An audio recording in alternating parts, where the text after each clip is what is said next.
Bonjour et bienvenue sur Terpnos, le format qui vulgarise les termes techniques. Aujourd'hui, commençons par le terme clé de ce format justement.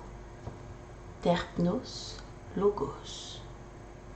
Selon son créateur, Alfonso Caicedo, il s'agit, je cite, d'une voix qui, sans être affective, doit induire la confiance, le relâchement, l'apaisement, le bien-être et l'adhésion par un tempo régulier, sans inflexion trop prononcée. Simplifions donc tout ça. Le Terpnos Logos est un terme de sophrologie qui décrit le langage utilisé, ainsi que le ton posé par le praticien. On le retrouve également dans le domaine de l'hypnose. Vous n'entendez que ma voix, mais de manière modifiée. Puisqu'en sophrologie, la personne nous aidera à écrire en quelque sorte le script que nous utiliserons. Comment ? Grâce à l'anamnèse, cette étude que l'on fait à chaque début de séance et qui nous permet d'utiliser les bonnes clés. Prenons un exemple. Le bruit de l'eau peut apaiser une première personne, mais en angoisser une seconde.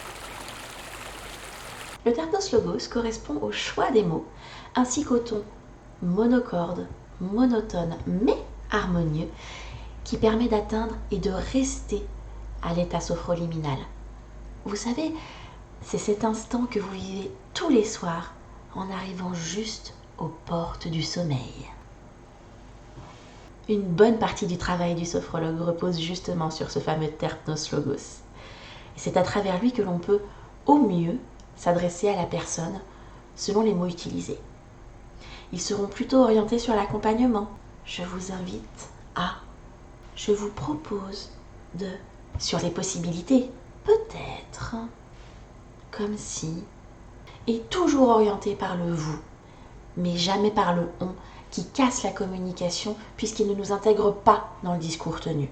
Le terpnos doit être précis pour éviter de créer des blocages, concret pour permettre à la personne de mieux visualiser les consignes proposées, dans l'intention pour donner une dynamique à la séance et à l'accompagnement, et respecter des temps de pause bien marqués afin que la personne intègre les sensations qui lui parviennent.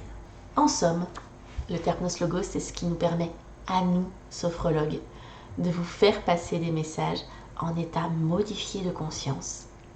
Et c'est un outil merveilleux. Voilà, j'espère que ce format vous plaît autant que les instants brefs et qu'il vous a permis de comprendre ce qui se cachait derrière ce terme un peu barbare et pas très compréhensible de premier abord. N'hésitez pas à poser des questions si vous en avez besoin en commentaire et à proposer des idées de mots à vulgariser. En attendant, pensez bien-être, pensez à vous, abonnez-vous.